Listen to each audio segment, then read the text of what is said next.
participar de esa oración, por estar aquí reunidos con nosotros nuevamente. Es para nosotros sin duda alguna un motivo de mucha, mucha alegría poder compartir una reunión más de Be Prepared. Estamos comprometidos hace más de un año con prepararnos, pero prepararnos en serio. Y queremos utilizar este espacio para utilizar la Biblia, para utilizar el espíritu de profecía, todo lo que Dios nos ha dejado para realmente aprender cada vez más de su palabra. Como ustedes saben, la reunión que tuvimos anteriormente, o sea, nuestra reunión del pasado martes, comenzamos a hablar, y disculpen un segundito, ponemos esto a grabar para que estemos grabando y demás. Comenzamos a hablar del capítulo 5 de Daniel. Y el capítulo 5 de Daniel, sin duda alguna, resulta extremadamente interesante e importante y con una aplicación enorme para el fin del tiempo, o sea, el tiempo en el que vivimos nosotros.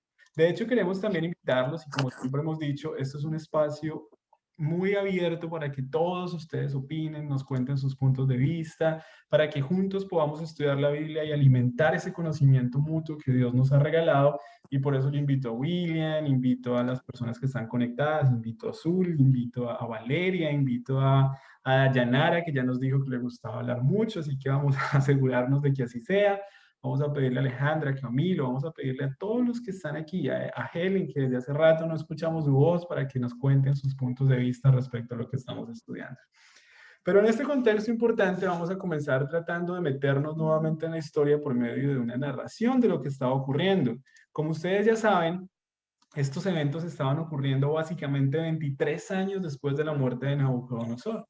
Y 23 años después de la muerte de Nabucodonosor, y recuerden que el tema que estamos estudiando esta noche es la caída de Babilonia, habían pasado y en esos 23 años aproximadamente habíamos visto diferentes reyes que habían reinado por muy poco tiempo, hasta que nos habíamos quedado nosotros con ese rey Belsasar, que era el rey que reinaba en el momento en el que se da ese tema que le hemos llamado la última noche de Babilonia. La última noche de Babilonia. Pero vamos entonces a pensar en el contexto y vamos a meternos nuevamente en la historia. Para los que nos quieran acompañar en su Biblia, estamos en el capítulo 5 del libro de Daniel. Y en todo este contexto de degradación del imperio, un imperio más débil que hasta ese momento ya estaba comenzado a ser rodeado por sus enemigos, que los reyes de Media y de Persia ya estaban empezando a atacar, una ciudad que moralmente ya estaba en decadencia, un imperio que había empezado a romperse desde adentro en gran parte por esa misma degradación moral y social que estudiamos en nuestra reunión pasada. Nos encontramos con este episodio en el que un rey llamado Belsasar ofrece un banquete a 1000 de sus príncipes en presencia de ellos, donde había bebida y donde había fiesta y donde había orgías y donde había un montón de cosas que desagradaban, por supuesto, el nombre de Dios. Pero vamos entonces a tratar de entrar en la historia para encontrar esas aplicaciones que queremos resaltar importantes hoy. En la cabeza de Belsasar en ese momento, aunque ya habíamos esbozado esta situación tan compleja a su alrededor, había un pensamiento y era: ¿para qué me preocupo, cierto? ¿Y por qué no quería preocuparse Belsasar? Precisamente porque él sabía que los muros de Babilonia eran elevados y fuertes. Era casi un imperio que era imposible de destruir. Sabía también Belsasar que sus depósitos que tenía dentro de la ciudad estaban repletos de alimentos. Él sabía que el río Éufrates le proporcionaría agua en abundancia y sabía que cualquier enemigo que llegara a tratar de conquistar Babilonia se sentiría tentado a renunciar al asedio y se rendiría mucho antes de lograrlo. Para la mente de Belsasar, y es lo que estamos tratando de explicar esta noche, pues Babilonia era invencible. ¿Han escuchado ustedes esas frases antes? Babilonia es invencible. Eso me trae a colación o me trae a mi mente algo que también escuché en otro momento, que lo tenemos mucho más presente porque es parte de nuestra historia más actual, cuando algún día alguien dijo que el Titanic era insumergible. De palabras. Siempre la prepotencia y creerse más grandes y más poderosos que Dios traerá consecuencias. Y en esta historia vamos a ver algunas cosas interesantes. Metámonos nuevamente en la historia. Estamos en esa fiesta, hay mucho vino, hay alcohol y demás. Cuando el vino empezó a hacer efecto en la fiesta, Baltasar, que es el mismo rey Belsasar que estamos nombrando aquí, le dio a sus empleados, a la gente que trabajaba por él, la blasfema orden de utilizar los utensilios sagrados que su abuelo, ya lo explicamos en la reunión pasada, el rey Nabucodonosor, muchos años antes había traído del templo de Jerusalén. Y mientras los participantes de ese banquete estaban bebiendo todo ese vino en honor a sus ídolos en las copas que habían sido dedicadas al Señor, justo en ese momento, y es aquí donde nos quedamos en nuestra reunión pasada, una mano misteriosa, esa mano de la que dijimos que sería muy aterrador ver, comenzó a trazar una serie de caracteres de fuego en la parte superior del muro. Y aparece esa famosa escritura que hasta el día de hoy nosotros recordamos, que decía Mene, Mene, Tekel, Uparsin. Y ya vamos a hablar un poquito más de eso. Pero en ese contexto, lo que la Biblia nos dice, y estamos leyendo más o menos del versículo 5 en adelante, pues obviamente el rey Belsasar está aterrorizado y comienza a temblar. De hecho, dice la escritura bíblica que sus lomos cayeron. Y eso en otro contexto quiere decir que ni siquiera fue capaz de contenerse a sí mismo porque estaba muy, muy, muy atemorizado. No sé si alguna de ustedes haya estado alguna vez en una situación de pánico extremo. Algunas personas tienen que vivirla y saben lo que esto genera. Es básicamente una pérdida de control de ti mismo y tu corazón está que se revienta y tu sistema nervioso también está tratando de estar en alerta máxima y es muy difícil estar en ese momento. En ese momento no solamente tengamos en cuenta eso, sino que Belsasar en ese momento también estaba bajo el efecto de las bebidas embriagantes. O sea, la capacidad que tenía de pensar No, era bájate. reducida. Todo lo que estamos diciendo entonces hace que este rey, el rey Belsasar, comience a tratar de poner en orden todas las diferentes ideas que tenía en ese momento y las cosas que estaba viendo. El mensaje que veía en la pared en ese momento le resultaba escalofriante, pero no tenía la menor idea de qué se trataba. Dice que su voz sonó hueca. Incluso extraños, con gritos extraños, empezó a pedirle a todo el mundo alrededor que por favor trajeran a los sabios. ¿Se acuerdan quiénes eran los sabios? Tuvimos esa reunión hace un par de semanas cuando un invitado muy especial nos explicó el rol de cada uno de esos sabios, pero también otros pensadores y otros escritores los han llamado el ejército de sabios inútiles de Babilonia, porque nos los encontramos en diferentes episodios del libro de Daniel y siempre con la misma conclusión, y es que nunca pudieron interpretar los misterios para los que habían sido traídos. Pero nuevamente se vuelven a convocar. Eso significa que en ese periodo de tiempo, esos 23 años que habían transcurrido en Babilonia, desde la historia de Nabucodonosor hasta ahora la historia del rey Belsasar, Babilonia y sus dirigentes habían olvidado completamente que la interpretación de los sueños solamente pertenecía a un solo Dios, que era el Dios de Daniel, porque ya lo habían vivido antes. Esta no era una experiencia nueva para ellos, de hecho lo habían vivido en el escenario de Daniel capítulo 2, en el sueño de la estatua, y nuevamente cuando Nabucodonosor tiene el sueño del árbol que se nos presenta en el capítulo número 4. Pero en solamente 23 años de historia, ya habían olvidado que el único Dios capaz de interpretar sueños y declarar misterios era el Dios de Daniel. Y es interesante. En este momento, cuando fueron reunidos, entonces el rey hace una muy generosa promesa y él promueve y dice, cualquiera que sea capaz de interpretar esa escritura en la pared va a ser el tercer señor del reino. Y a cualquiera que diese la interpretación iba a ser lleno de regalos y de muchas cosas majestuosas. Pero de nuevo, ese famoso ejército de inútiles, de sabios de Babilonia, no fueron capaces ni de leer, ni de hablar, ni siquiera de interpretar la escritura que estaba en la pared. Y el rey estaba muerto de susto.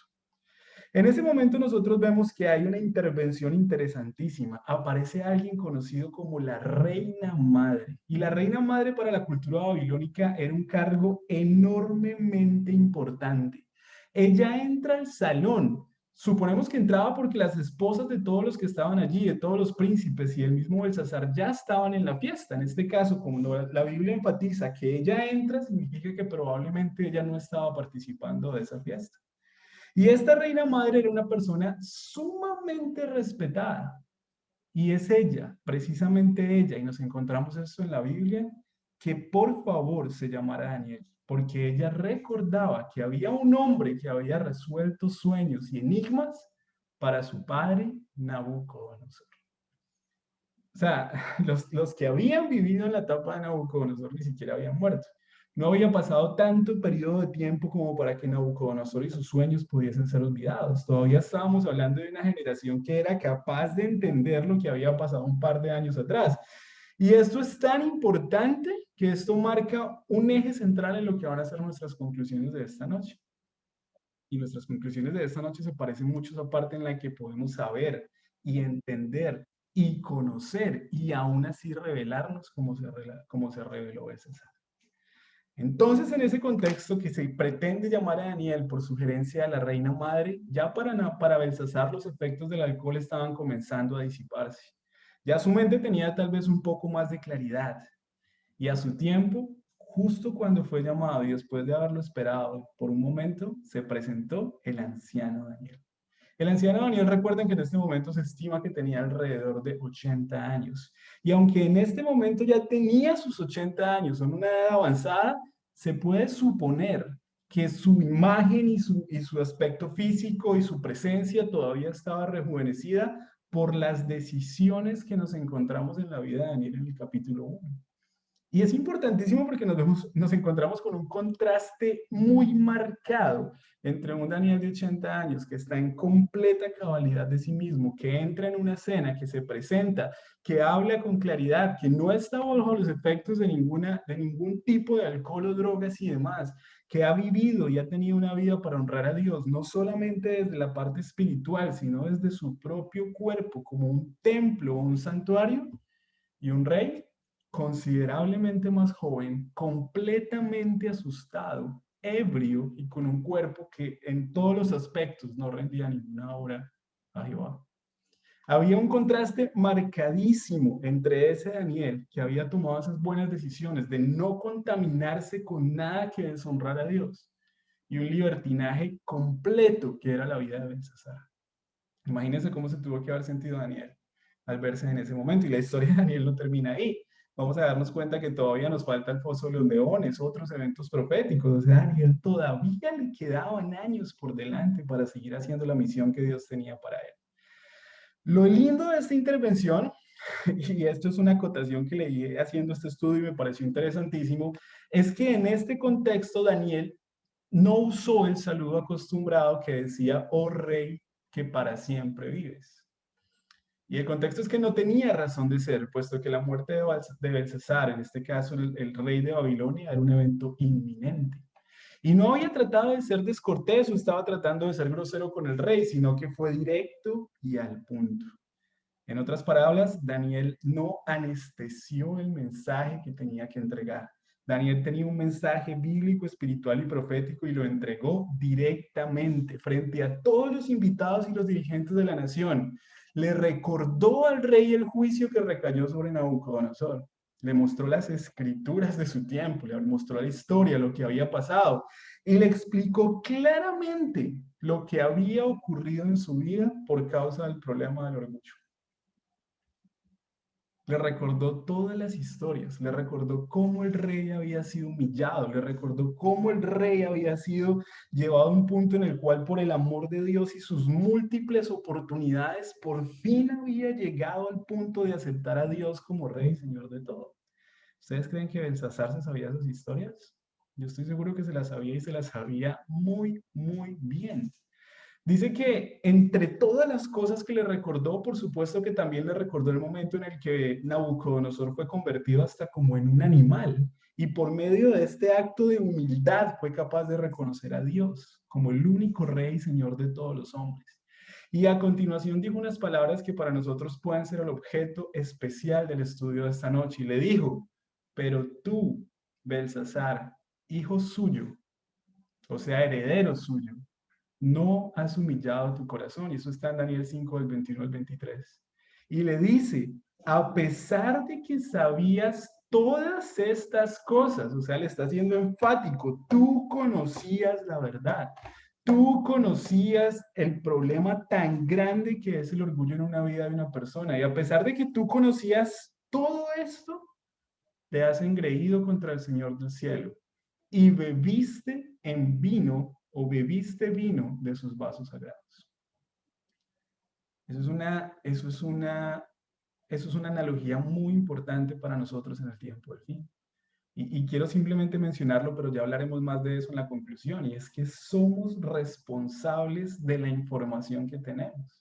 Somos responsables de la luz que hay en nosotros. Somos juzgados también a través de la luz que hay en nosotros. Probablemente Nabucodonosor fue perdonado en su ignorancia por muchos de sus pecados, pero Belsasar sabía la historia, había visto las consecuencias del orgullo y conocía cuáles eran las consecuencias de ese pecado. Por lo tanto, Belsasar era responsable de la información que tenía. Y eso tenemos que tenerlo nosotros muy claro en lo que estamos estudiando. Dice entonces que en esa escritura que apareció en la pared todavía estaba como resplandeciente fuego, como un letrero de neón, si se lo quieren imaginar así, las palabras Mene, Mene, Tekel, Parsin. Que Daniel, a diferencia de todo el ejército de inútiles sabios que contaba el rey de Babilonia, fue capaz de leer con absoluta facilidad e hizo una pausa para interpretarlo. No necesariamente porque Daniel lo supiera, sino porque el Dios de Daniel, que le había ayudado a interpretar el sueño de Daniel 2 y de Daniel 4, estaba aún con Daniel para interpretar esa escritura que se encontraba en la pared. ¿Qué significaba esa escritura? Daniel leyó entonces, Mene, Mene, Tekel, Parsin. Dios ha medido tu reino y le ha puesto fin. Ese era el significado de Mene. ¿Qué significaba Tekel? Ha sido pensado en balanza y encontrado falso. ¿Y qué significaba la palabra Parsin? Tu reino ha sido dividido y entregado a los medos y a los persas, que es lo que encontramos allí. Mene, contado, Dios ha contado tu reino y lo ha puesto fin. Tekel, pesado, se te ha pesado en balanza y no has pasado el examen. Y Uparsin, tu reino se ha roto y ha sido dado a los medos y a los persas. Básicamente lo que nosotros estamos viendo allí es que en todo este escenario, si nosotros tomamos las circunstancias en cuenta, nos damos cuenta de que Belsasar en ese momento estuvo dispuesto a cumplir con su palabra. ¿Y qué hizo inmediatamente después de que Daniel le reveló el sueño? Pues le empezó a dar todos los regalos y todos los presentes que él había prometido. Uno de ellos con una característica muy especial, que era una túnica púrpura, y adornó su cuello con esos ornamentos de oro que proclamaron que él era el tercer señor en todo el reino. Pero lo que no sabía el rey Belsasar era que solamente le quedaban unos pocos, muy pocos momentos de existencia a ese reino de Babilonia. Ese mensaje que encontramos en la pared es supremamente interesante y vamos a poder ver un par de analogías al respecto. Esas analogías que nosotros vamos a ver y que vamos a tratar de entender esta noche es primero, para darle una apreciación hacia nuestros días, es primero, para todos hay un tiempo de gracia. Many. Sin duda alguna, cuando nosotros estudiamos el trasfondo de la historia de Babilonia, la intención de Dios con Babilonia nunca fue destruirla, sino por el contrario, salvarla. Nos encontramos este ejemplo en muchísimas partes más. Cuando fue el ejemplo, por ejemplo, del que hablábamos la semana pasada de la destrucción del mundo antediluviano, ¿cuál era la intención de Dios? Que quisiera entrar en el arca para ser salvo. Y nos encontramos esos escenarios en diferentes aspectos de la vida. Dios siempre da un tiempo de gracia. A todo el mundo le concede la oportunidad. Que somos responsables de nuestras propias decisiones. Y eso lo vemos desde el principio, desde Adán y Eva en la creación. Para todos hay un tiempo de gracia. La segunda característica que tenemos que tener clara respecto a este mensaje y que se aplicó en la vida de Belsasar, en ese suceso que estaba aconteciendo en la última noche de Babilonia, es de la palabra tekel, para todos hay un juicio. Así como para todos hay un tiempo de gracia, para todos igualmente debe haber un juicio. Y es muy lindo porque nosotros cuando estábamos estudiando Apocalipsis podíamos ver la aproximación entre el libro de Apocalipsis, precisamente el santuario, y ahora podríamos volver a traer el santuario en el concepto de Daniel, que representa exactamente lo mismo. Y de hecho nos pone en un contexto supremamente importante, porque como estudiamos en el libro de Apocalipsis y como volveremos a estudiar en las profecías de Daniel, creemos por la palabra de Dios que desde 1844 ha comenzado en el cielo, cuando Jesús pasa del lugar santo al lugar santísimo, un proceso de juicio, ¿cierto? y el juicio tendrá que terminar en algún punto. Y es bien importante que nosotros entendamos que eso sucede. ¿Cuándo se cierra la gracia en la historia de Noé? ¿Cuando comienza el diluvio? No, la gracia se cerró antes de que el diluvio comenzara. La gracia se cierra en el momento en el que la puerta del arca había estado cerrada. Y vamos a tratar de ver mientras avanzamos con nuestro estudio de Daniel, ¿qué significa eso hacia el fin de la historia? ¿Qué significa eso en nuestros días? ¿Qué significa que la gracia se cerrará, pero que el mundo aún no entenderá que la gracia se habrá cerrado por unos días más hasta que llegue la parte donde realmente vean la recompensa por las decisiones que cada uno de nosotros ha tomado? En ese momento ya Belsasar había perdido su oportunidad, había acabado la gracia para él y había comenzado en ese momento el juicio. De hecho, cuando ustedes pueden ver en la pared de ese letrero, es el edicto sobre el juicio que se había hecho sobre él. La tercera conclusión importantísima que podemos ver es que para todos hay una recompensa. Y eso viene de la palabra uparsin o perez, que es el plural de uparsin. En el contexto del tiempo del fin y en el contexto de lo que estamos estudiando de las creencias de los adventistas del séptimo día, creemos que estamos en el tiempo de gracia, creemos que en algún momento ese juicio se cerrará y se cerrarán las puertas, y creemos también que cuando Cristo vuelva por segunda vez, todo el mundo, bueno o malo, recibirá una recompensa según sus obras. Y eso lo vemos clarísimo en el proceso que nosotros estamos estudiando acá, que es básicamente la historia de la última noche de Babilonia. Para el reino hubo gracia, al reino se le hizo un juicio y al reino se le pagó una recompensa. Ahora, según este libro que les mencioné la semana pasada sobre el fin del tiempo de gracia, y también como para contestar un poco la pregunta de Ellen que nos hace en el chat, donde pregunta: ¿el periodo de gracia es individual para cada uno o es un tiempo específico en general? Este libro y la Biblia, que es un libro fundamentado en la Biblia, se llama El fin del tiempo de gracia, de un escritor adventista que se llama Marvin Moore. Él nos explica que la gracia se termina en 3 momentos diferentes. La gracia para una persona puede terminar en el momento en el que esa persona muere. Cuando una persona muere, ya sabemos nosotros por la luz bíblica que todos los hechos y todas las cosas que haga esa persona ya no tienen cabida en el mundo de los vivos, por lo tanto ya habrá terminado su vida y la gracia habrá terminado en ese momento. Es bien importante entender eso, porque entendiendo eso nosotros entonces nos damos cuenta de que aunque vivimos en la gracia en este momento, puede acabarse en cualquier momento. Significa que nuestras decisiones por Dios y nuestras decisiones espirituales no son postergables en ningún caso. La Biblia lo dice claro: el día de la salvación es hoy, el día de la gracia es hoy. Si vas a tomar una decisión por Dios, tómala hoy, porque todos sabemos que como seres humanos no tenemos ni un solo día comprado.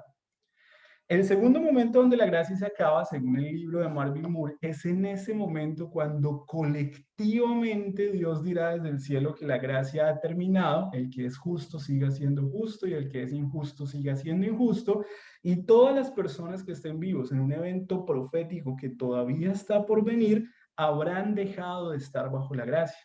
Y es muy importante este concepto porque se parece mucho a lo que pasó con la historia o con el tipo de Noé. Se cerró la puerta del arca, pero aún la gente no veía rastros de ningún diluvio. Por lo tanto, la gente seguía casándose, dándose en casamiento, viviendo una vida de libertinaje, no le importaban sus decisiones, pero sin que ellos lo supieran, el destino eterno de cada uno de ellos había sido sellado. Hay un tiempo en el que la gracia se terminará para los vivos en general, y es un momento en el que no sabemos. De hecho, la Biblia, hablando de él en Mateo 24, dice que vendrá como ladrón en la noche. O sea que miren que este segundo momento en el que se acaba el tiempo de gracia también hace referencia para nosotros a la misma conclusión sobre el primero. El día de la salvación es cuando, es hoy. No podemos postergar nuestras decisiones por el Señor.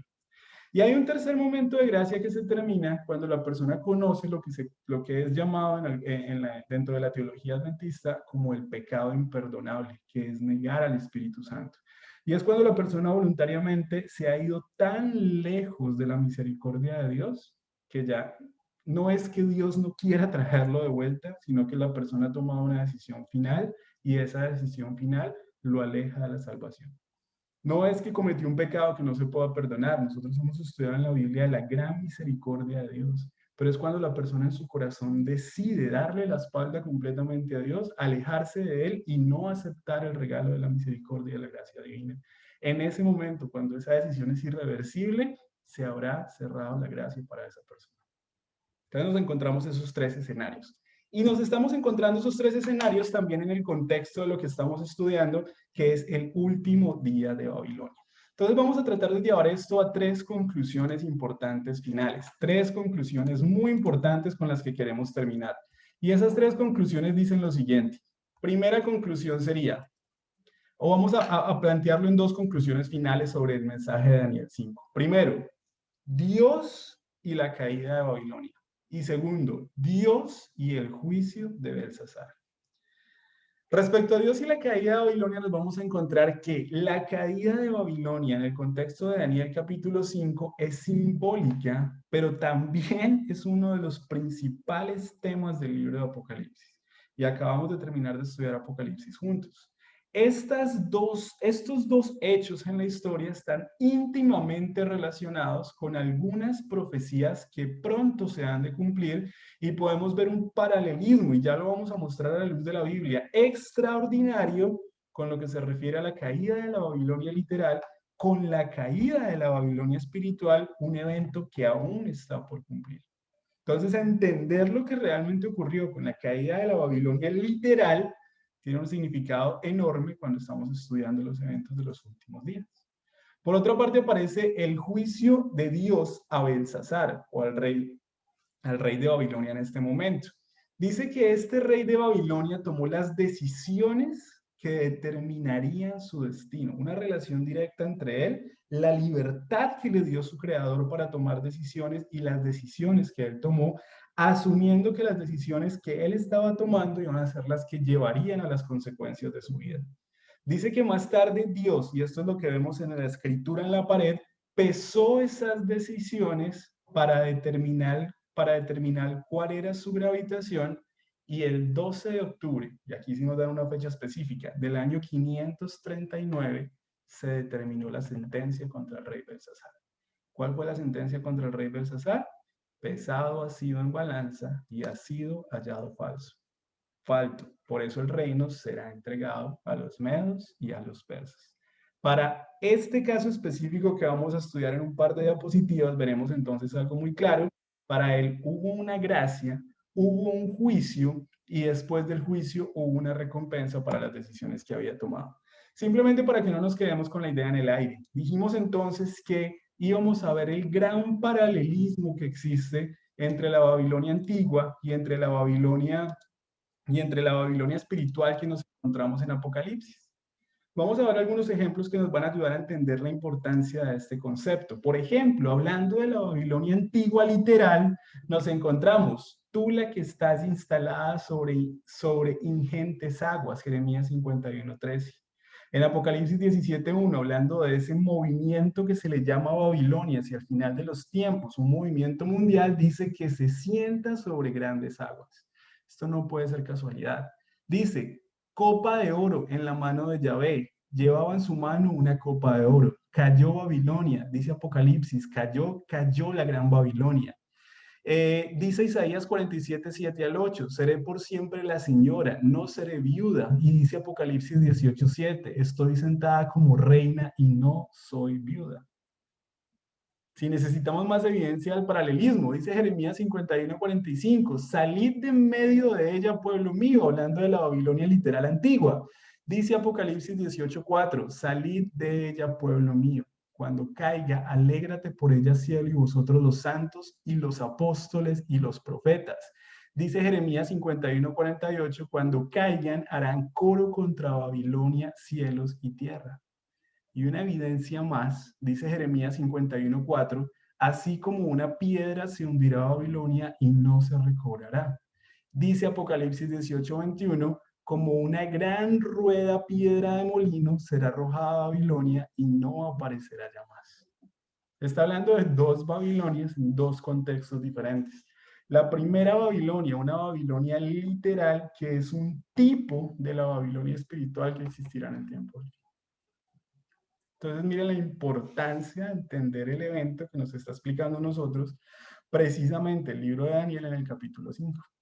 De hecho, me quedo con este comentario que ponemos al final. Es notable que la caída de ambas Babilonias regocijan al universo. Y esos dos versículos que acabamos de estudiar. Harán coro contra Babilonia, cielos y tierra, Jeremías 51:48, hablando de la Babilonia literal, y alégrate por ella, cielo, Apocalipsis 18:20, con respecto a la caída de la Babilonia espiritual. Ahora, me quedo con esto. Si la caída de la Babilonia literal se cumplió al pie de la letra de acuerdo a lo profetizado por profetas como Isaías y Jeremías, podemos tener nosotros la completa certeza, la completa y absoluta seguridad de que la Babilonia espiritual, ese gran movimiento final que desafiará a Dios, como en ese momento el rey Belsasar desafía a Dios utilizando elementos sagrados de forma pagana, será destruido igualmente. Y es el mensaje central de lo que hemos estudiado en Apocalipsis y Babilonia. Dios está al control. Dios nunca ha perdido el control. Dios jamás ha dejado de estar al mando.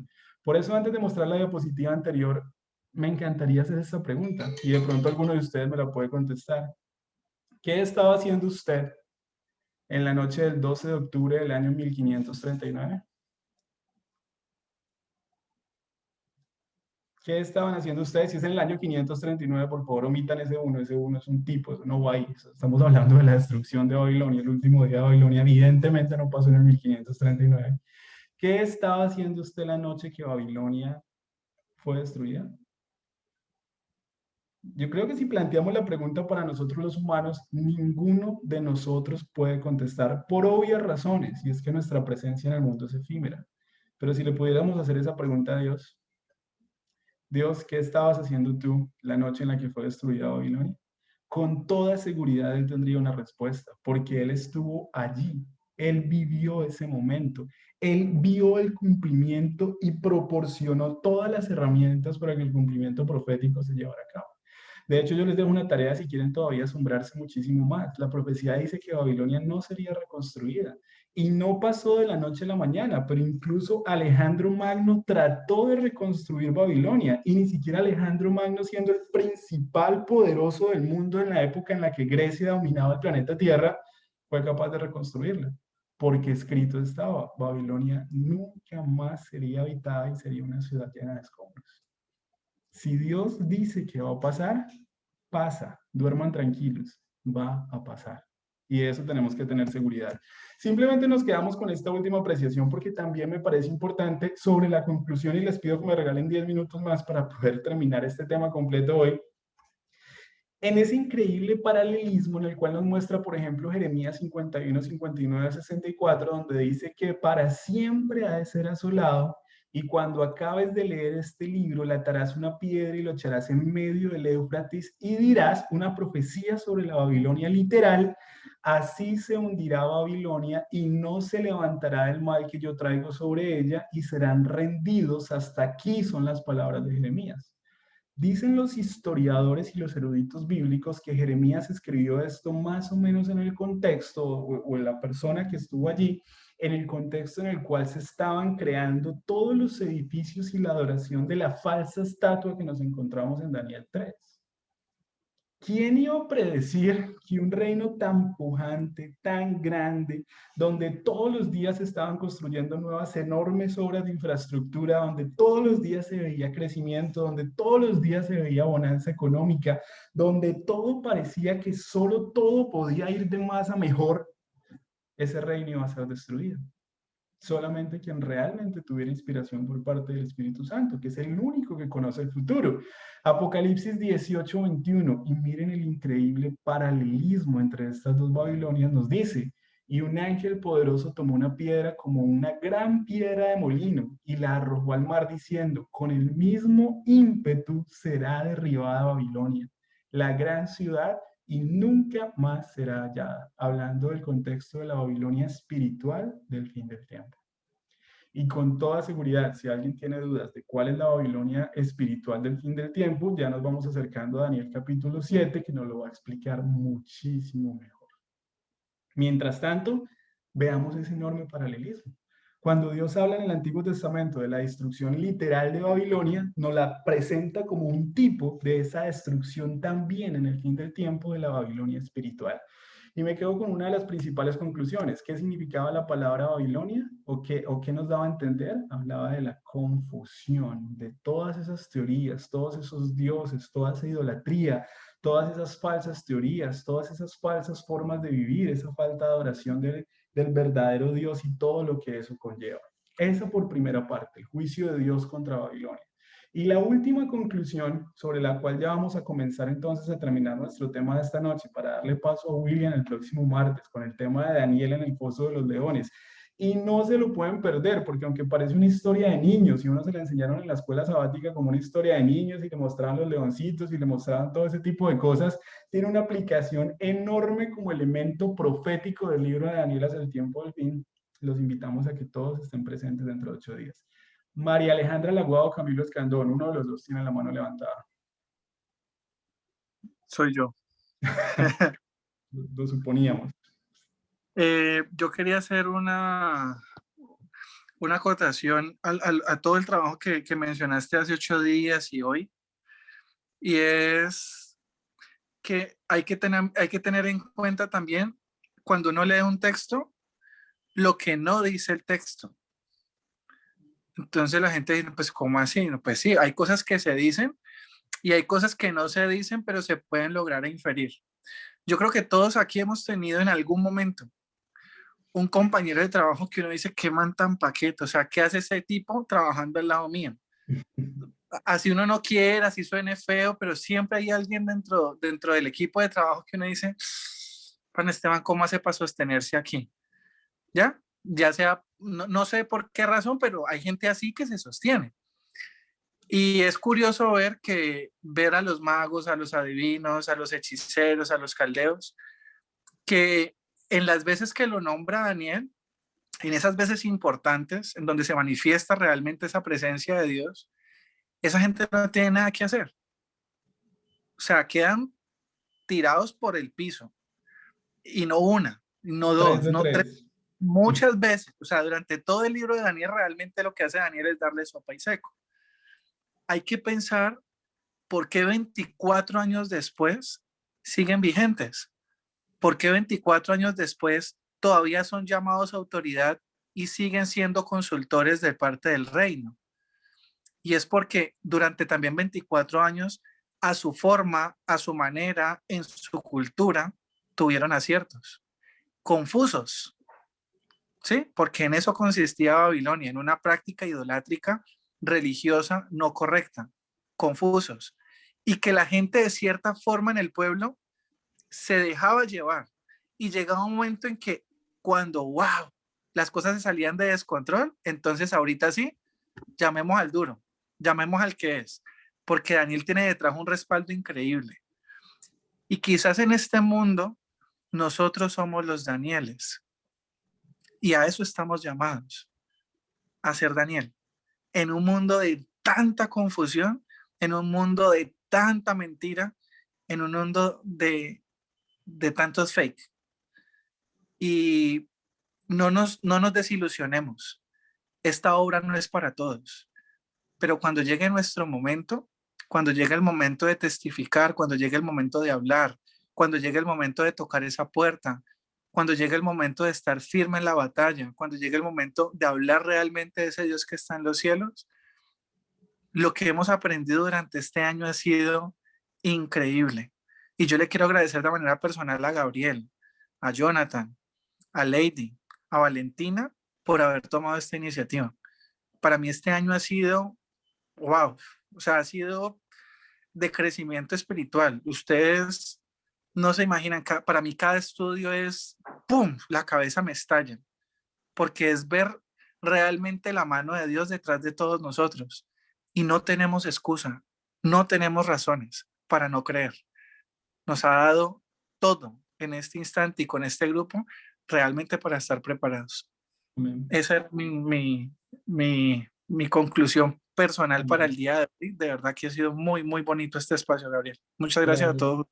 Gracias, Camilo, por tu intervención. Y antes de meternos en esta última parte de la conclusión, donde vamos a hacer este análisis mucho más personal, también tiene la mano levantada William y nos encantaría escuchar su comentario. Hola, ahora sí, buenas noches. Bueno, Sino que yo quería, pues, como reafirmar algo muy importante que mencionaste sobre el tema del tiempo de gracia, ¿no? Y, y recordemos que estamos en el punto, como lo explicó Camilo también en un tema pasado, este es el quiasmo de Daniel, es el punto central donde se hace énfasis en el juicio. Y esta parte yo diría que, bueno, todo Daniel es importante, pero esta es una parte vital porque otro de los elementos que utiliza Daniel en su escritura es el contraste. Así como contrasta Daniel capítulo 2 con capítulo 3, la estatua de Dios con la estatua que hace Nabucodonosor, aquí hay un contraste importante porque nosotros acabamos de ver la historia en Daniel capítulo 4 de Nabucodonosor, un, eh, un rey pagano que tiene la oportunidad de conocer a Dios personalmente, de verlo y cambiar su corazón, aceptarlo. Y vamos a ver a Nabucodonosor en el cielo. Y tenemos después de eso el contraste de ver lo que sucede con su nieto, que es otro que tiene la posibilidad de conocer a Dios, de verlas, pero él toma la decisión opuesta. Él decide decir no, él decide ir en contra de eso. Y vemos lo que sucede. Y vamos a ver, vamos a cerrar ese quiasmo, ese contraste con lo que le pasa a Daniel. Cómo Daniel y todo lo que vos hablabas de las decisiones que él tomó y de lo que él mostraba ante la corte, cuál es la recompensa que van a tener eso. Entonces, en otras palabras, Daniel nos coloca todas las cartas sobre la mesa, si lo queremos decir así. Ya, cómo Dios está dispuesto a salvar a todas las personas y a darles a todos la oportunidad de salvarse, pero que todo está en el terreno de nuestras decisiones. Entonces era como esa partecita que amén. quería. Gracias, William, porque eso va a complementar maravillosamente las últimas dos diapositivas que tenemos para cerrar el tema. Pero me encanta y les agradezco profundamente que hoy estén levantando sus manos. El conocimiento de Dios viene por muchas diferentes expresiones que Él se presenta a nosotros por medio de su palabra. Así que, Zuli, nos encantaría escucharte. Sí, muchas gracias, Gabriel. Tú comentabas la semana pasada, al inicio de este tema, que el estudio de Daniel, los capítulos, específicamente este, tienen implicaciones más profundas, es decir, eh, está revelando acontecimientos que van a suceder en el futuro.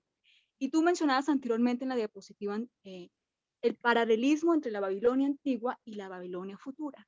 Pues también un paralelismo muy importante en las palabras de Mene Mene Tekel Upharsin. Y uno se pregunta, bueno, ¿por qué en la Biblia se repite doblemente Mene Mene? Es tu reino ha sido contado y lo fue, o Dios le puso fin.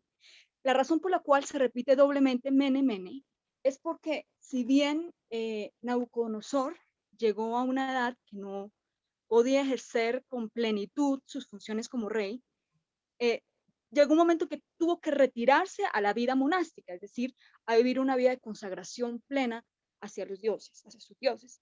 De esa manera, todos los asuntos del poder político quedaron rezagados o quedaron delegados a su hijo Belsasar.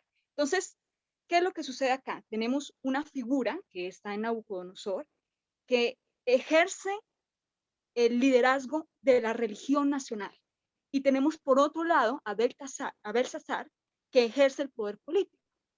Y eso tiene un cumplimiento o tiene, digamos, es un aspecto tipológico porque nos dice que en el tiempo del fin también va a suceder lo mismo. Va a haber una unión entre Estado y religión. Y que dos bestias se van a unir precisamente y que la segunda va a ejercer toda la autoridad de la primera. Por eso se repite tanto Mene Mene, porque es el símbolo del aspecto religioso fundido con el aspecto político, una relación político-religiosa. Dios creó, o digamos, puso sobre la tierra dos siervos. Uno es la iglesia y otro es el Estado. La iglesia, Dios le dio la misión de evangelizar a todo el mundo. La iglesia es el medio en la tierra por el cual Dios se comunica a la humanidad. Y el Estado, Dios lo dio para que garantizara el orden civilizatorio, para que el Estado impidiera que unos con otros nos hiciéramos daño. Pero al colocar esos dos siervos en la tierra, Dios fue muy específico y dijo que debían estar separados el uno del otro. ¿Para qué? Para que la religión o el poder religioso no ejerciera coacción sobre las libertades individuales, sobre la libertad de conciencia mediante el poder político. Jesús mismo lo dijo cuando estuvo en la tierra. Dad al César lo que es del César y a Dios lo que es de Dios. Separación entre poder político y poder religioso. Pero en los últimos tiempos se nos dice que esa alianza se va a fortalecer y que los dos se van a encargar de alzarse para pisotear la ley de Dios. Y los dos van a ejercer poder sobre un pueblo específico que tiene la ley de Dios y que la guarda y lo va a perseguir hasta el fin. Pero cuando esas cosas siempre suceden, porque a lo largo de la Biblia vemos situaciones igualmente similares, Dios interviene para salvar a su pueblo. Nosotros vemos el cumplimiento de esa profecía, claro que la vemos ahorita.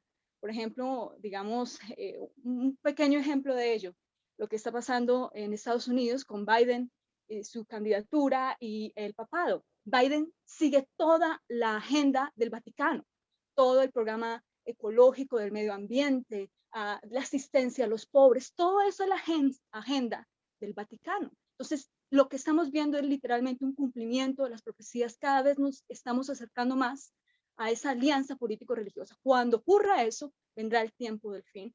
Y eso es algo que nos llena de demasiada alegría, porque Jesús viene pronto por ese pueblo que está victorioso y que se va a levantar por encima de todos para guardar y ensalzar su santa ley.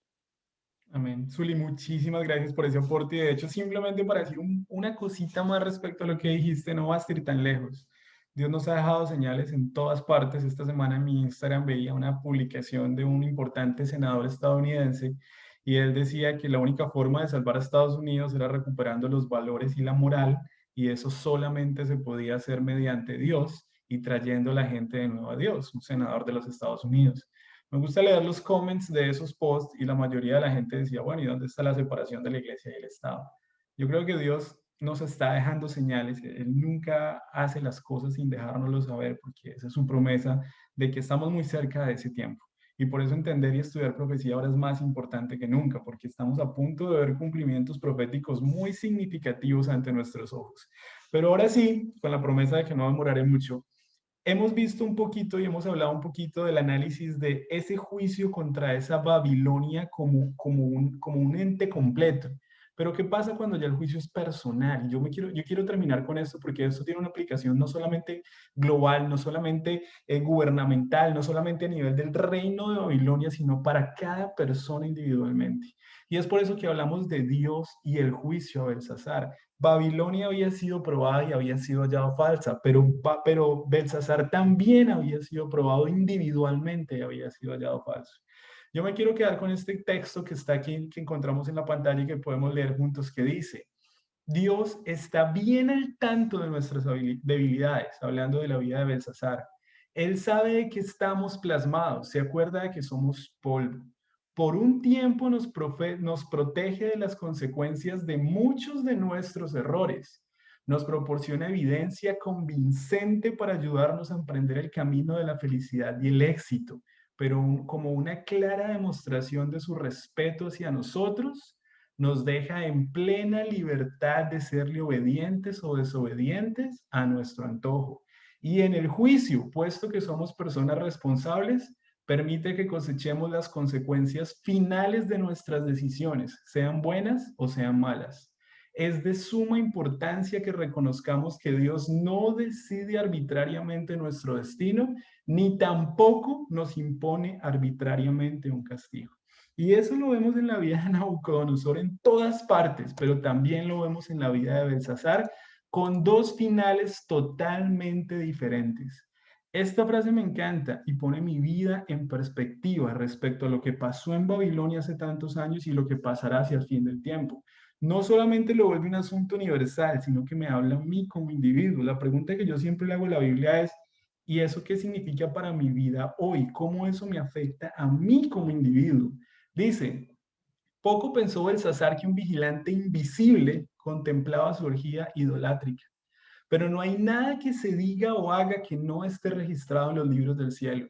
Los caracteres místicos trazados por la pálida mano testifican que Dios es testigo de todo lo que hacemos y que es deshonrado por las francachelas y orgías. No podemos ocultar nada de Dios, no podemos ocultar nada de Dios, no podemos escapar de nuestra responsabilidad ante Él.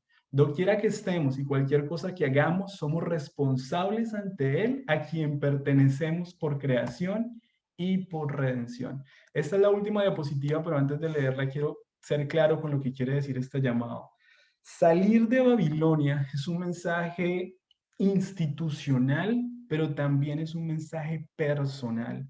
Salir de Babilonia significa dejar la adoración a las falsas imágenes, significa dejar de profanar el día de reposo, significa dejar el desenfreno sexual, las borracheras, el espiritismo, significa vivir de espaldas a la palabra de Dios, significa fornicar con Babilonia. La pregunta es, si en este momento en la vida de alguno de ustedes están cansados de darle la espalda a la verdad, si están cansados de profanar su cuerpo, el cual es un santuario para Dios, como lo demuestra claramente la vida de Daniel, si están dándole mal ejemplo a sus familias, si tienen malos hábitos, si están adorando al Dios del dinero, si están dañándose a sí mismos al ser rencorosos, si están siendo desconsiderados o egoístas, no pensemos que el mensaje de salir de Babilonia es para ellos solamente. El mensaje de Babilonia, de salir de Babilonia, también es para nosotros. Y tomémoslo como una oportunidad que nos da Dios hoy, porque nos está dejando un mensaje claro, que es con el que quiero terminar. El 12 de octubre del año 539 a.C., Dios decretó que el rey Belsasar sufriría las consecuencias de las decisiones que había tomado libremente. No sabemos la fecha en que leerá esto usted, pero no importa sea la cual fuere, usted puede hacer suya las palabras de 2 Corintios 6:2. Ahora es el tiempo favorable, ahora es el día de la salvación. La gracia está abierta hoy. No perdamos la oportunidad. No esperemos a que un día nos tome por sorpresa el juicio como lo tomó Belsasar. No esperemos a que las consecuencias de nuestras decisiones nos lleven a la destrucción. Si hay algo que corregir en nuestras vidas hoy, pidámosle a Dios de todo corazón que nos lo muestre y que nos ayude a corregirlo. Si le pedimos a Dios de todo corazón que nos ayude, Él, no solamente sus ángeles, sino Él mismo estará dispuesto a venir y a pelear con nosotros. Pero no perdamos un día más. No creamos que salir de Babilonia es solamente para los de las otras religiones o otras culturas o otras formas de pensar. Hay veces en las que nosotros mismos, y tal vez más de lo que nos imaginamos, necesitamos salir de Babilonia. Y ese es el mensaje para nosotros esta noche. Examinemos nuestro corazón. Esto que leímos en la Biblia hoy se cumplirá nuevamente. Es un tipo del tiempo del fin. No se cumplirá, se está cumpliendo. Aceptemos la gracia hoy, porque esa puerta se cerrará. Pero hoy todas las garantías están dadas para que podamos ser salvos por medio de la gracia de Cristo. Ahí donde están, los invitamos a inclinar el rostro para que terminemos con una oración. Padre Santo que estás en los cielos, santificado sea tu nombre, te damos honra y gloria, Señor, porque aunque a veces estamos muy preocupados por lo que pasará mañana, podemos dormir tranquilos con la seguridad de que tú no lo estás. A ti nada te sorprende, Señor, tú sabes todo lo que pase antes de que ocurra. Y tú has provisto, Señor, para tu pueblo, Señor, para que aquellos a quienes te aman y guardan tus mandamientos, Señor, puedan estar seguros en tus manos, Señor, sea cual sea la situación que venga sobre el mundo, Padre Celestial.